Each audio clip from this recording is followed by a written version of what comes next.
Do you dare to witness quantum entanglement, a phenomenon so bizarre that Einstein called it spooky? Welcome to the entanglement demo that we have set up here at Augustana College.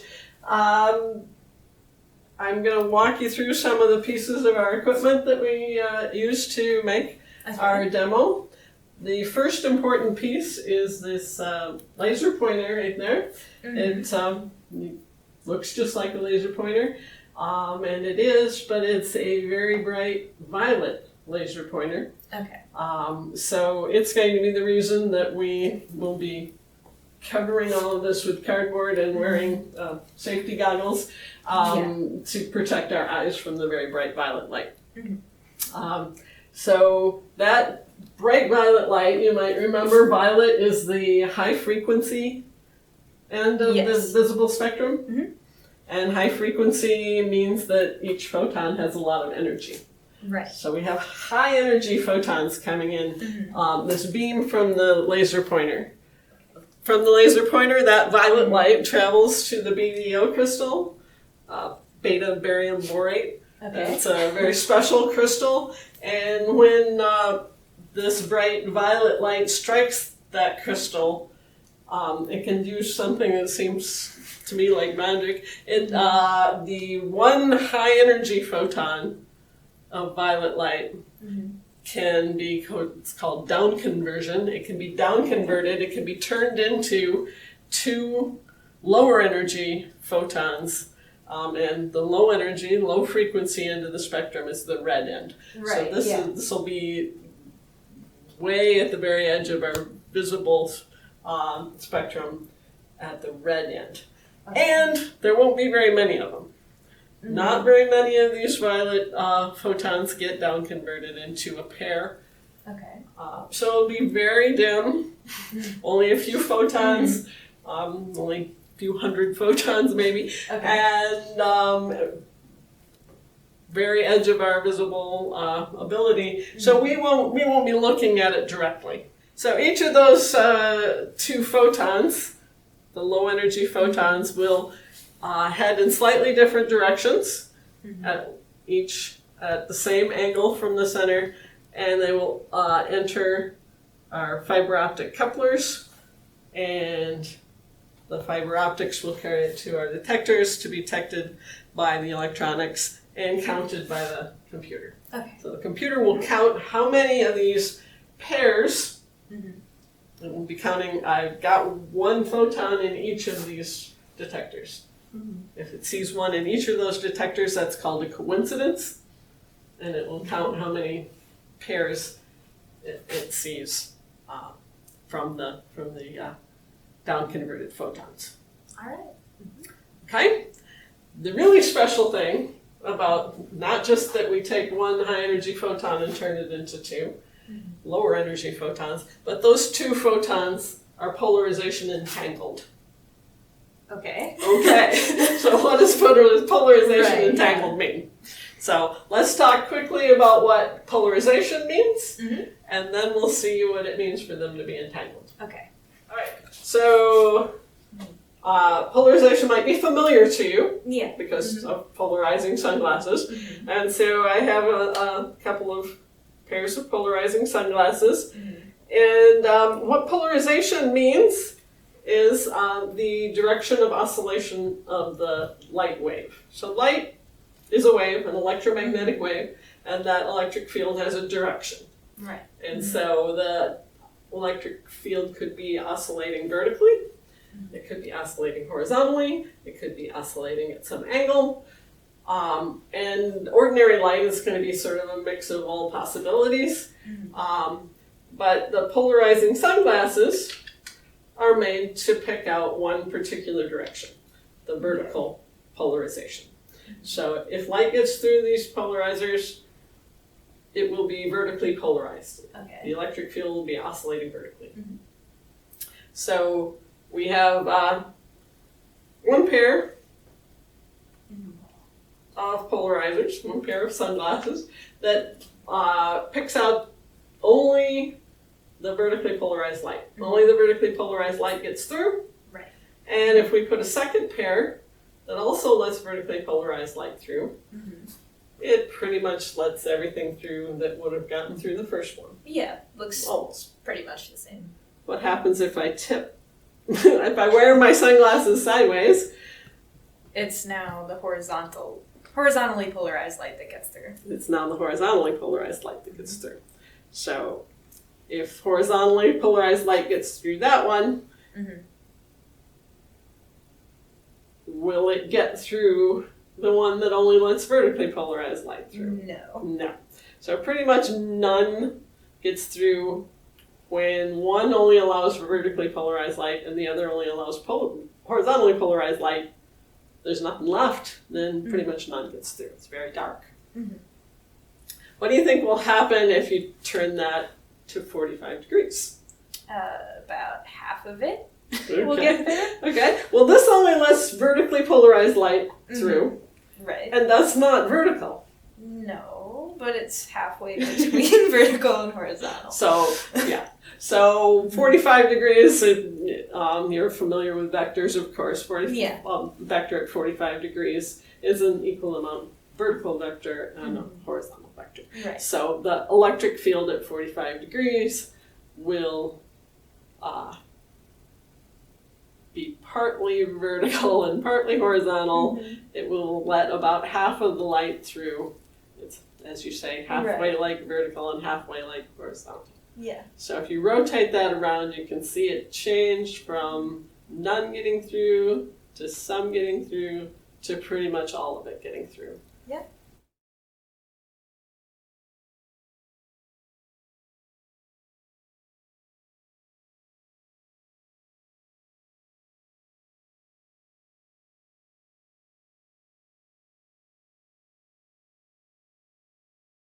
So that's polarization. If we have light passing through one polarizer and then through another polarizer, we can get this cosine squared theta behavior, depending on the angle between those polarizers. Right. We're going to do a similar thing with our entangled pair of photons with two polarizers. But if you look and you'll notice this polarizer and that polarizer are separated from each other. Right. Light's not going through one and then the other. Okay. One photon is going through this one. The other photon is going through this one. All right.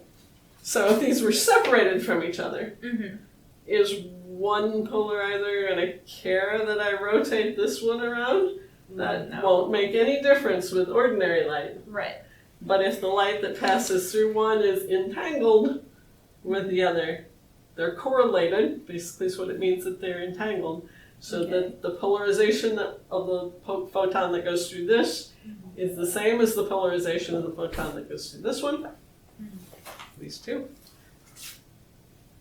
So if this one's set for vertical polarization, right, only vertically polarized photons will get through this one, and their pair will automatically be vertically polarized, and we can block it by doing that. Okay. The pair is entangled. So one photon goes through one polarizer, the other photon behaves as if it had already gone through that polarizer because it's entangled with the one that did. It has exactly the same polarization as the one that did.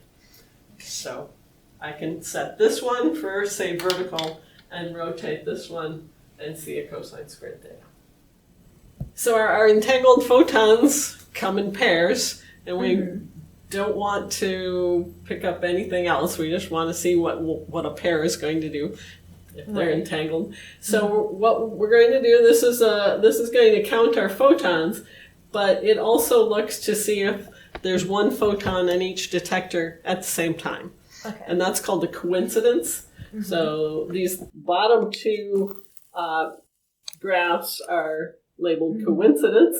The coincidence of particles in 1 and 2 per second. And what you'll see is this one's going to jump all over the place. Okay. Because this is quantum mechanics, everything's random. So sometimes you get a bunch of them in a second, and sometimes you'll just get a few in a second. Okay. And this will just be bouncing all over the place. It'll be a little hard to get much information out of that. A little bit, you'll be able to see, well, it's really big, or, well, not very big. But to get really more information, we average over time. So this will be a time average of that. It'll keep averaging as we keep it running, and so we'll run it for 10, 20 seconds, and it'll start to settle down, and you'll get a pretty good feel for the average amount per second. So this is just going to be counting, and this will be averaging. And so we're going to be looking at those bottom two as we run. All right? All right. So currently, I believe our polarizers are set both at 0 degrees.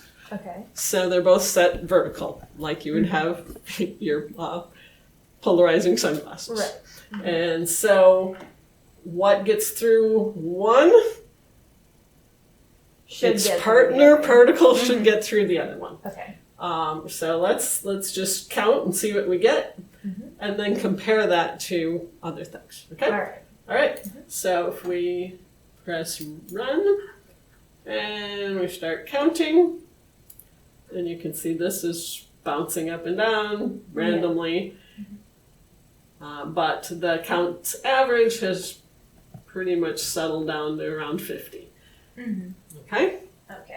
Okay, so we're getting 50 counts per second on average when both are vertical. Okay? All right. So that would be like both of the sunglasses being vertically polarizing. Right. All right. So the next thing you might want to say is, well, what happens when they're perpendicular to each other? Yeah. If I set one at 0 and the other one at 90.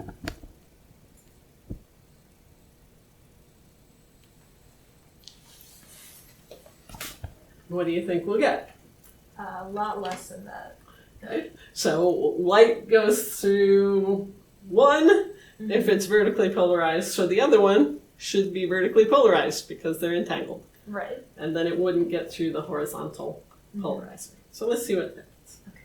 Let's press go and see what happens. Oh, wow. Oh, wow. Not nothing, not literally nothing, but darn close to nothing. We're getting like 1.5 photons per second. Pretty much nothing. Yeah. Almost no photons getting through, some random firings, but yeah, pretty much nothing getting through both polarizers when one is vertical and the other one is horizontal. So now what do you think will happen if I break them both 90? It should be about 50 per second on average again because they're the same polarization. All right, let's see what we get. It'll be a test of how well I have it aligned.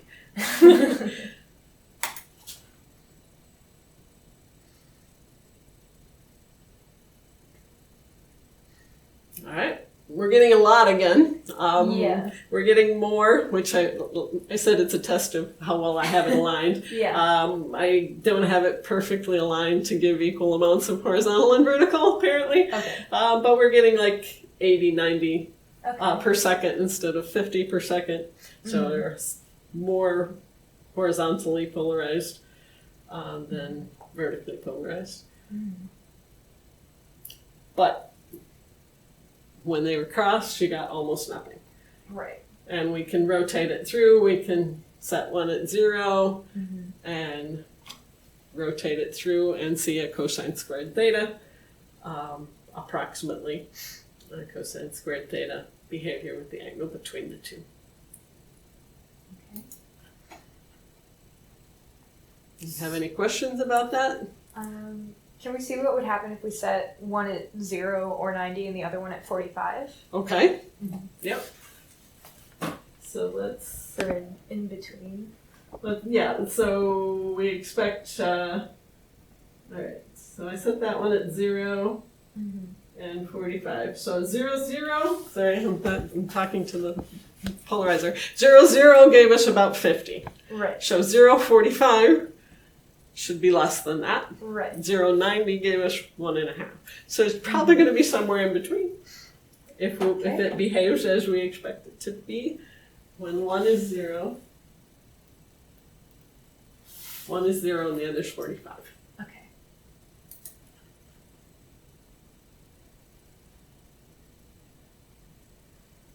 Okay. So 30 some on average instead of 50, instead of 1.5, Right. 30 something. All right. It's not exactly half. And that extra is from the extra horizontally polarized ones that are getting through. But, yep. So, if 1 is set at 0, only vertically polarized light gets through that one, and its entangled partner should also be vertically polarized. And so all of it would get through if they're both 0. None of it would get through if they're perpendicular, and something in between when they're set at other angles. Okay. Okay? And how do we know that they're not just like 2 photons that happen to have the same or perpendicular polarizations? How do we know that they're actually an entangled pair? Entangled and not just, they were vertical the whole time, right? Yeah. So if there were just a bunch of vertically polarized photons and a bunch of horizontally polarized photons, then the vertically polarized ones would get through the vertical polarizer and be blocked by the horizontal polarizer. And the horizontally polarized ones would get through the horizontal polarizer and be blocked by the vertical polarizer. That's just what we have seen. So we'll need to try something different to show that this isn't the case. Now we'll set both polarizers at 45 degrees from vertical and see what happens. If there were just a bunch of vertically polarized photons and a bunch of horizontally polarized photons, what would happen? The polarizers are 45 degrees from vertical, so a random half of the vertically polarized photons would get through. But they're also 45 degrees from horizontal, so a random half of the horizontally polarized photons would get through too. Okay? Yes. Okay. So let's set them both at 45. Instead of just one of them at 45.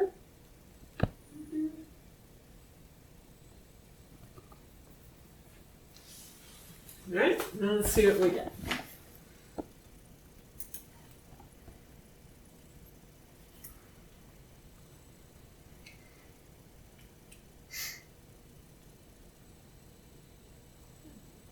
A lot. Yeah. Not just a random half here and a random half here, which would be a quarter for both of them. We're getting a lot. Yeah. Which is a surprising result. Why do we get a large amount of photons if the polarizers are both at 45 degrees? Because we don't have vertically and horizontally polarized photons. Our photons have no definite polarization. The photons are in a superposition state of all possible polarizations at once. Superposition states are hard to visualize since we never see that in everyday situations, but they happen all the time in quantum mechanics.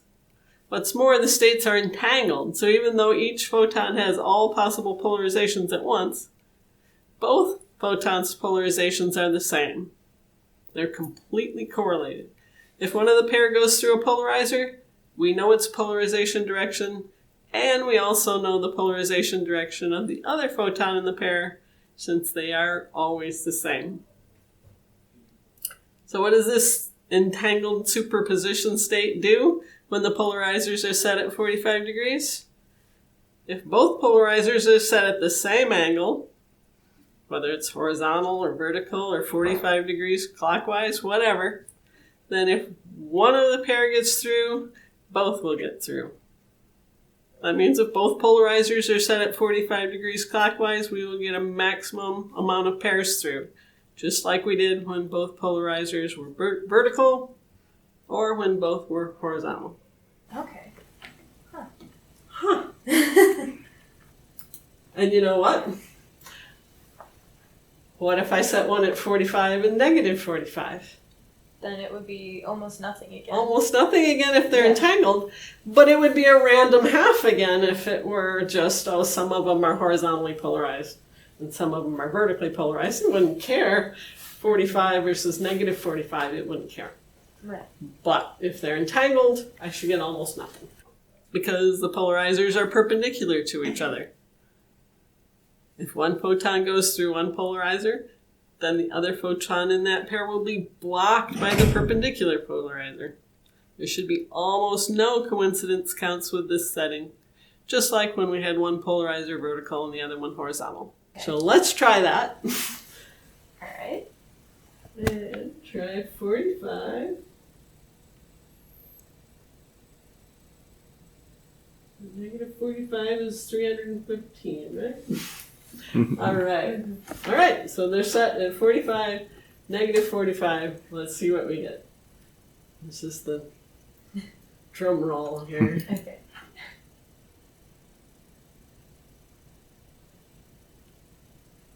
Right? Yeah. Not nothing, but a lot smaller. Yeah. Yeah. So, not a lot at all. Not a lot at all. When they're perpendicular, no matter what angle, not much gets through. When they're parallel, no matter what angle, a lot gets through. So it's not just that they were such and so polarization from the start. They are a superposition of polarizations to start. And once you pick one out, then the other one is automatically the same. Once you pick one out with a polarizer over here, then the one that goes through the polarizer over there is automatically the same. Okay. Spooky. Yes. Yeah, that's what Einstein called spooky, because what's happening over here seems to affect what happens over there with the other polarizer. Spooky, but kind of cool. Yeah.